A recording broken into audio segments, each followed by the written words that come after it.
Ilang minuto na nilasap ni Calista ang init ng katawan ni Vinson habang magkayakap sila nito. Kahit nasa harapan man sila ng police station at maraming taong dumaraan, ay wala na itong pakialam. Kahit nga pinagtitinginan sila, lalo na't halos mawala na siya ng hininga sa mahigpit na yakap ni Vinson, ay hindi niya pa rin ito binitawan. I'm sorry for arriving late. Kung natulungan ko kaagad ang mag-ina ng suspect, hindi ka sana nila diniretso dito pagkagaling sa ospital. Kinuha ng lalaki ang kanyang kamay at pinakatitigan ng kanyang pulsuhan kung saan siya nilagyan ng posas. Naningkit sa galit ang mga mata nito at lumalim ang paghinga. Look, your wrists are swollen. Kumala si Calista sa pagkakayakap sa asawa at sumandal sa kotseng katabi nito. Hindi niya alam kung may hinihintay pa ba sila at bakit hindi pa sila umaalis. Matamis siyang ngumiti saka ito sinagot. It's nothing. I am used to it. Baliwalang sabi niya, lalo namang nangunot ang noon ni Vinson dahil sa sinabi niya. Nilingon siya nito mula sa balikat at hindi binitawan ng kanyang kamay. You are used to it? Ulitin mo nga sinabi mo. May talim sa boses sa usig nito at umarap sa kanya. Vinson! Isang malambing at mahinahong boses ang biglang sumabad kay Calista. Bago pa man niya masagot si Vinson. Imbis na guminhawang pakiramdam dahil nakatakas sa biglaang pagdulas, nandilay lalo naman siyang naging iritable nang makitang kababata ng asawa. Vinson, uuwi na ba kayo? Mabilis na lumapit sa kanila si Celeste at huminto sa harapan ni Vinson. Tila nakikiusap ang mata nito habang nakatingin sa kanyang asawa. Calista is a kind woman but not in front of the person she dislikes, mostly not in front of the person who's trying to play sneaks with her.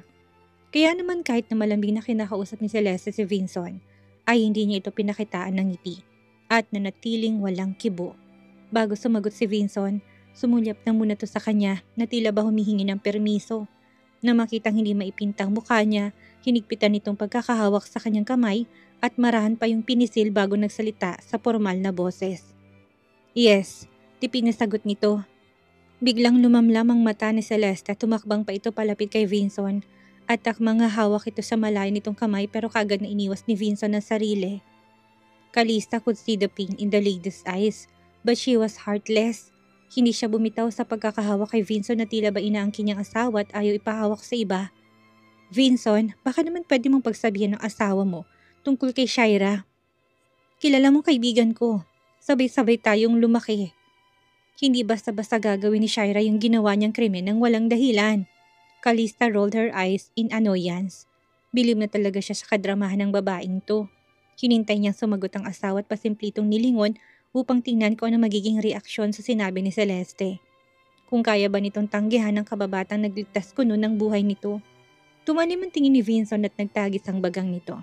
Natila ba naguluhan sa magiging desisyon pero hindi pa rin to bumitaw sa pagkakahawak sa kamay niya.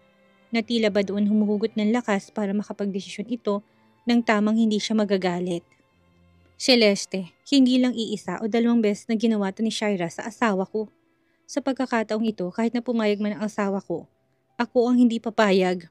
She slandered my wife's reputation and this time it was worse. Nagtagis ang bagang nito sa pigil na galit para kay Shaira. Binalaan ko na siya pero hindi pa rin siya nakinig. A good friend will not do this kind of play.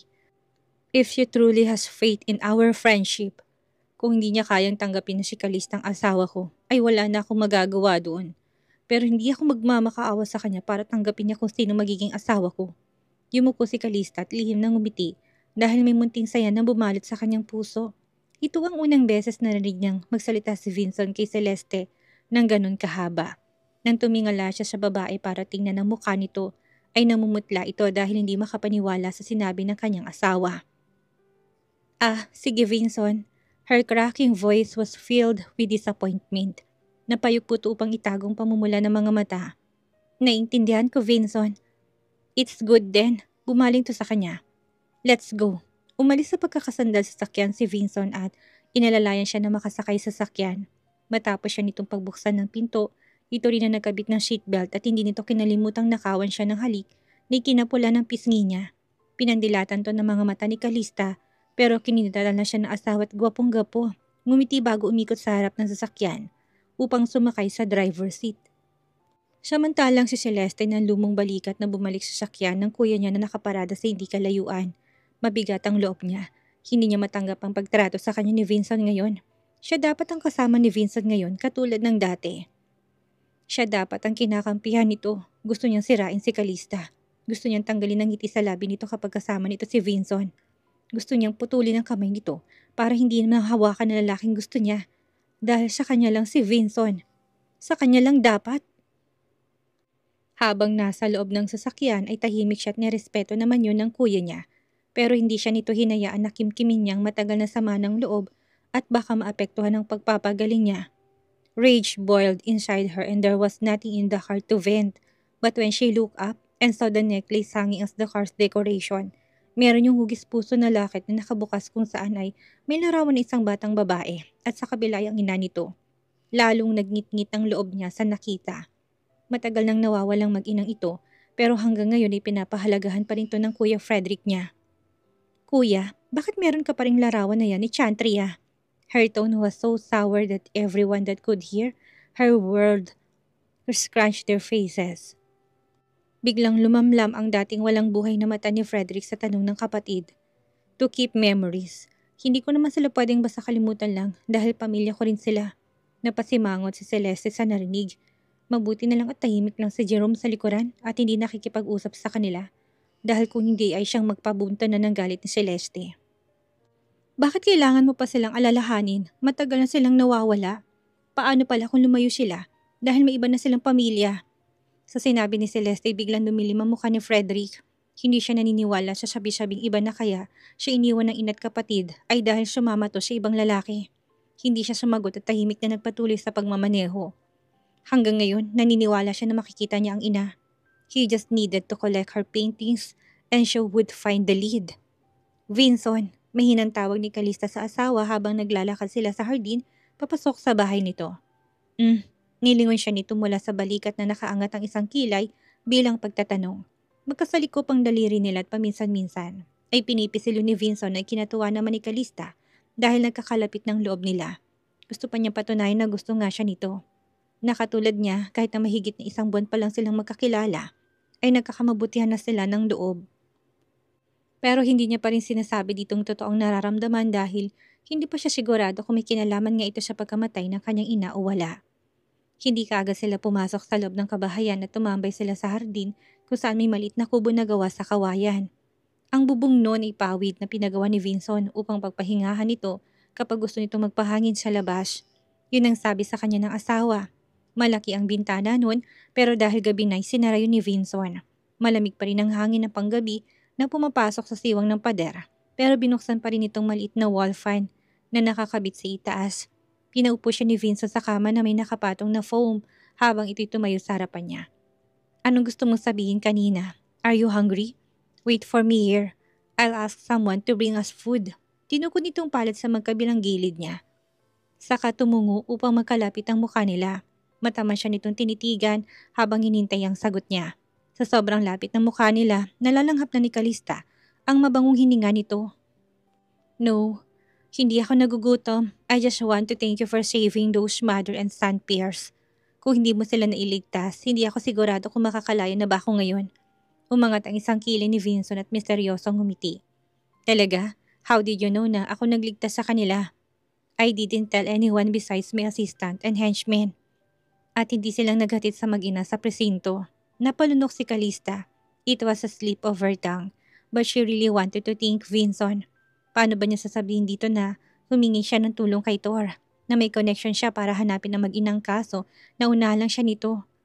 Simple niyang kinibit ang balikat at sinalubong ang misteryosong tingin ni Vincent sa kangumisi ng puno ng kumpiyansa. Alam ko hindi mo ko pababayaan hindi ba? Tumingala pa siya hanggang sa lalong magkalapit ang mukha nila, na halos maghalikan na silang dalawa. Really? Talagang alam mong hindi kita pababayaan? Vincent whispered while hovering over her lips. Their breaths intertwined. But Calista didn't back down. Yeah, mahinang bulong niya. Napalunok siya nang dumampi ang labi nito sa sulok ng labi niya. I went to the hospital last night but you were asleep. At tulog ka pa rin nang umalis ako. Iniisip mo ba na hindi kita binisita?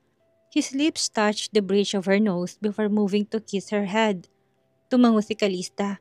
Ramdam niya na may ibang tao sa kwarto niya pero sa pag-akalang tagabantay na pinadala sa kanya ni Arthur iyon ay hindi siya nagmulat dahil hindi naman niya ramdam na gagawan siya nito ng masama. Nang hindi siya makasagot ay muling binaba ni Vincent ng muka upang magpantay sa kanya. Saka nagtamang mga mata nila. Calista, believe me. I like you. Ikaw ang gusto ko at hindi si Celeste. Muling napalunok si Calista sa matiim na titig ni Vincent. Imbis na sumagot ay kinawit niyang magkabilang braso sa leeg ng binata na kaagad nang bumaba ang labi at sinakop ang kanyang labi. Wala nang pangangati sa palad ni Calista at hindi na rin iniritable ang pakiramdam ng katawan niya dahil sa allergy pero kakaibang kati naman ang nararamdaman niya ngayon. Ano pang hinihintay mo, Vincent? I'm all yours. She misses her man. Natapos ang mainit na pagsasalo ni Calista at Vincent ay magkayakap silang humiga sa higaan. Nakatalikod si Calista kay Vincent habang yakap siya nito mula sa likuran. Calista, Vincent nuzzled his face on her neck and softly breathed into her skin. She asked. Her eyes were closed because of tiredness, but she was still alert to answer her husband. I like you. Vincent kissed her neck and tightened his hug. I am still waiting for your answer. Naimulat ni Calistang mata kahit pananakit yun sa antok. What about Celeste? Wala ba talaga kung ano na meron sa inyo? Ang tingin ko kasi sa kanya ay gusto ka niya. Shira also said that you two grew up together and that you always used to be with Celeste. Kung gusto ni Calista na maging seryoso sa relasyon nila ni Vincent ay kailangan na muna niyang siguraduhin na walang ibang babaeng nakakapit sa pangalan ni Vincent. Kahit pa sinabi nitong nakaraan na magkababata lang sila nito at close lang silang dalawa dahil niligtas to ni Celeste ay kailangan pa rin niya na makasiguro. Kaya niya makipaglaban ng patayan pero alam niya ang weakness niya ay emosyon yun ang ginagamit sa kanya ngayon ni Celeste. Bigla siyang pinahiga ni Vincent sa kanyang likuran at kinububawan. Mahina lang ang ilaw sa loob ng kubo pero naaninag pa rin ni Calista ang mukha ng asawa na matiim na nakatitig sa kanya. Hindi ka pa rin ba naniniwala na wala akong nararamdaman kay Celeste? Kung hindi awa at pasasalamat? If you want, I can avoid her. Iwasan ko siya para sa kapakanan mo para wala ka nang isiping iba kung makita mo kami magkasama. You don't need to do that. May tiwala naman ako sa'yo. Niyakap niyang braso sa leeg nito at ngumiti. I like you too, and I trust you. You are sincere to me lalo na at isang kontratang kasal natin. Let's see and try if we can deepen this relationship. And if not, the contracted marriage will still expire. Magkaibang mundong kinalikahan natin at marami pa din ang taong gustong sumira sa atin. Lumapad ang pagkakangiti ni Vincent at pinupog siya ng halik sa kasinakop ang kanyang labi. I like you, Calista. Kahit na maikli ang panahong nagkakilala tayo ay sigurado ako kung ano ang nararamdaman ko para sa'yo. Hindi balakid sa akin kung ano man ang estado ng buhay mo dahil hindi kita ikakahiya at pinabawi ko na sinabi ko sa'yo noon na hindi kita kayang bigyan ng pagmamahal. I will give it to you from now on. Hindi lang pagmamahal ang kaya kong ibigay. Kung gusto mo, bibigyan kita ng posisyon sa kumpanya ko. House and lot, car, an island, name it and I will give it to you and make you happy. Naikot ni Calistang mata sa kapinisilang ilong ng asawa. I'm not interested in that. Sa tingin mo nagustuhan kita dahil sa mga material na bagay?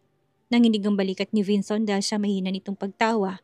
Nakabis na silang pareho dahil balak na siya na nilang bumalik sa mansyon at gutom na si Calista. Pero nagpumilit si Vincent na manatili na muna sila doon at mag-usap. Nang maramdaman ni Calista ang katigasan ng asawa ay tumaas ang isang kilay niya at mahina ring napatawa. Holster your weapon, Mr. Alcaraz. I am hungry. Bumaba ang mukha nito para nakawan siya ng halik saka siya nito sinunod. Alright, let's get in. Bumalik ang dalawa sa loob at dumiretso sa kusina. Dahil gabi na hindi na nila ginising ang kasambahay na nasa maid's quarter pat si Calista na naghanda ng kakainin nila. Simpleng aglio olio pasta ang ginawa niya at pagkatapos nilang kumain ni Vincent ay umakyat na sila sa kwarto. Sa pamimilit ni Calista, hindi natulog si Vincent sa kwarto nila kundi sa guest room. The reason why she chased him out was because she wanted to start doing the design that Vincent had asked for. Naun siya may ang proyektong yon. Dahil sa pagkaka-hospital niya kaya ngayon gipit na siya sa oras. Halos 3 oras ang inabot niya para makagawa ng rough sketch. At nang masigurado maayos na sa kanya kinuha na ng larawan at pinadala sa email ni Vincent. Kinabukasan dahil puyat siya na nagdaang gabi. Tanghali na siyang nagising kaya naman hindi niya kaagad nabalitaan ang nangyari sa social media kung hindi pa siya tinawagan ni Thor. Boss, bakit ngayon ka lang nagising? Pupungas-pungas na bumangon si Calista at sumandal sa headboard ng kama. Why? Namamalat ang boses na tanong niya. Marahil sa kakasigaw niya yon sa pangalan ni Vincent kagabi. Anong why, boss? Bilisan mo, tingnan mo sa FB. Trending ka! Nilagay ni Calista sa loudspeaker ang phone at ginawang sinabi ni Thor. Tama nga ito. Pagbukas sa pagbukas pa lang niya siya nasabing app ay mukha na kaagad niyang bumalandra. Yun pala ina-upload ng vlogger ng video kung saan tinulungan niyang matanda at sinabing scam lang daw yun at nagpapanggap lang sila dahil yun ang modus operandi nila. Hindi lang yun. Umani rin siya ng katakot-takot na banta at masasakit na salita. Iba na talaga ang tao ngayon at kagad-agad naniniwala kahit hindi nila nakikita ang tunay na nangyari. The power of social media is alarming. Hindi lang sa nasabing app trending ang topic tungkol sa kanya.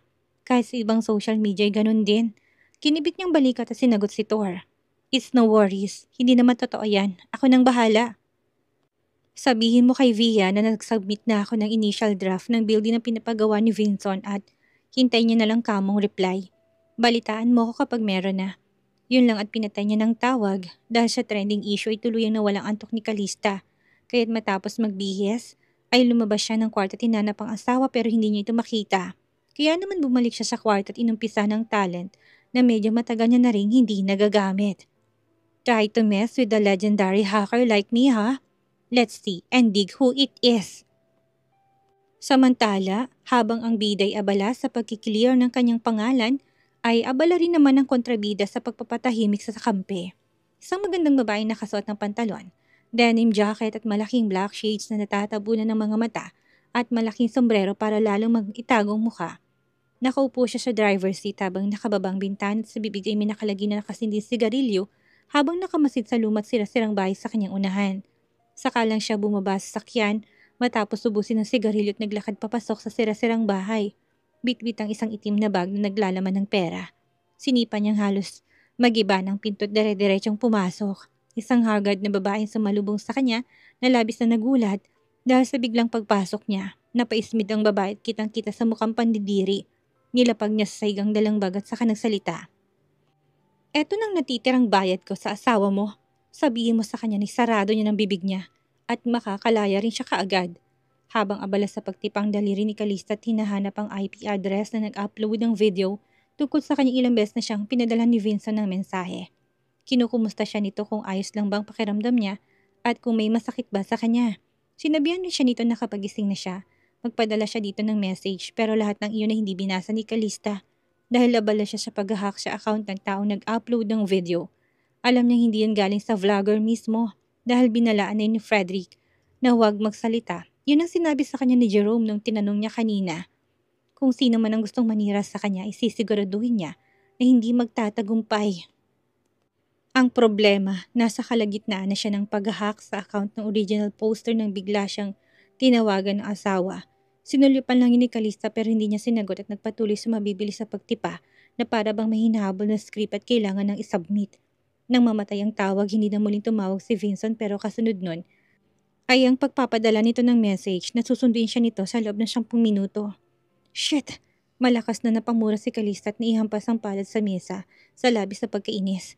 Bakit bang kulit ng lalaking yon? Hindi niya mapigil ng sumigaw at napatayo sa upuan. Mabilis niyang sinaradong laptop at ibinalik sa loob ng kanyang malata upang itago yon. Mamayang gabi niya na itutuloy ang ginagawa at baka anong parusa pang gawin ni Vincent sa kanya. Napag-usapan nila kagabi habang kumakain ng tungkol sa mga patakarang ibinigay ni Vincent. Bilang mag-asawa at kasama na doon ang pagsagot sa telepono, lalo na kung gising at wala namang ginagawang isa man sa kanila. There was only a minute remaining when her phone rang again and she scrambled to answer it while fiddling with the zipper of her black blouse. Yes, Vincent. Alanganin ng ngiti sa pisngi niya habang mabibilis ang hakbang na lumabas ng kwarto. Hinayaan niya na nakalugay ang lampas balikat na buhok at sinuklay lamang yun ng daliri. Calista was wearing a black top na labas ang pusod at penaresa niya ng maong at maluwag na pantalon na may malaking sinturon. Habang pababa ng hagdan, hindi niya kinilimutang hablutin ng itim na sombrero na nakalagay sa rack at mabilis yung isinuot. Alam ko matagal ka nang gising pero bakit hindi mo sinasagot ang tawag ko? May iritasyon sa boses ni Vincent na magsalita at mukhang nainis nga ito sa hindi pa lang. Pagsagot niya, mukhang kailangan mo talaga ng parusa para seryosohin ang tungkol sa patakaran na ibinigay ko. I was busy. Busy enough to ignore your husband? Napalunok si Calista dahil kinilig sa sinabi ni Vinson. Hinamig niyang sarili bago sumagot.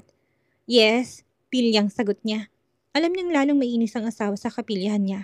Pero interesado siyang malaman kung anong parusang ibibigay nito.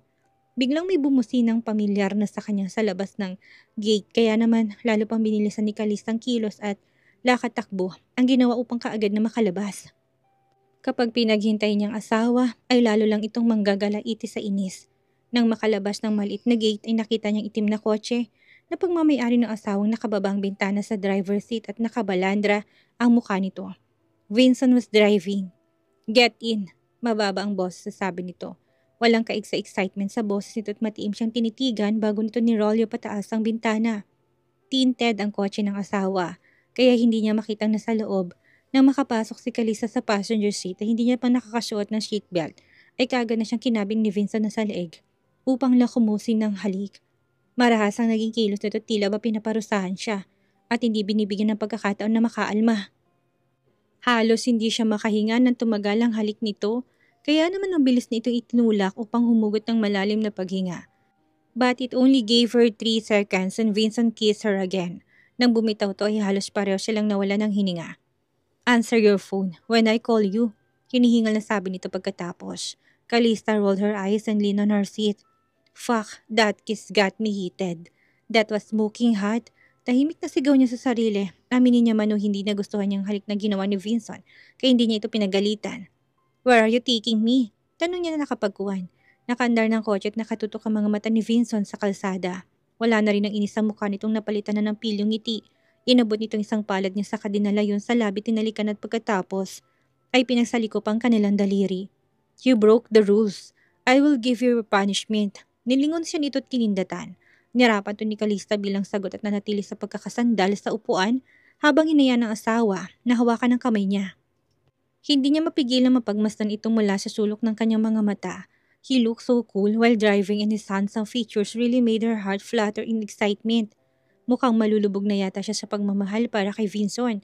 At kung hindi niya pipigilan ng puso, hindi siya makakaahon. Dinala siya ni Vincent sa isang lugar na hindi lubos maisip ni Calista na pupuntahan ni Vincent. Nasa labas pa lang sila ng shop at mahabang nakatingala siya sa pangalan noon na nag-iilaw sa itaas ay namumulang mukha niya. Habang ilang beses na napalunok. Vincent, bakit mo ko dinala dito? Seryosong boses na tanong niya. She's a modern woman and not a vanilla lover that it comes sa pakipagtalik. Shit, she could even do outdoor but she didn't want to try adult toys. Dahil sa isang adult toy shop siya dinala ni Vincent. Buying some things for your punishments. Dumiretso to sa loob matapos siyang kindatan at iwanang nakatunganga sa labas ng shop. Shit, this. Hindi niya maituloy ang sasabihin ng walang ano-ano ay biglang may komosyon sa paligid. Nang lumingon siya ay nagulat na lamang siya ng maraming taong nakapalibot sa kanya habang nakatutok ang phone sa kanya. Hindi siya nagpakita ng kahit na anong reaksyon na tahimik na pinagmasdan ng mga to. She could get away from this mess, but she didn't want her husband to be inflicted in this. Siya nga ang babaeng scammer na nasa video ng sikat na vlogger. Dali, picturean niyo na. Dahil siya may naunang nagsabi kaagad na nagsunuran ang mga nakapalibot sa kanya. Walang tigil ang mga to sa pagkuha ng larawan habang wala ring tigil ang bibig sa pagsasalita ng masasakit na salita sa kanya. Ang masama pa ay halos pawang mga kabataan na nakapaligid sa kanya kaya ayaw niya itong patulan ni Calista. Nakahalukip-kip niyang pinagmasdan ng mga to habang nag-iisip ng paraan kung paano tumakas ng walang nasasaktan. Pero bigla na lang may bumuhos sa kanyang milk tea at sinundan pa yun ng kung ano-anong inumin.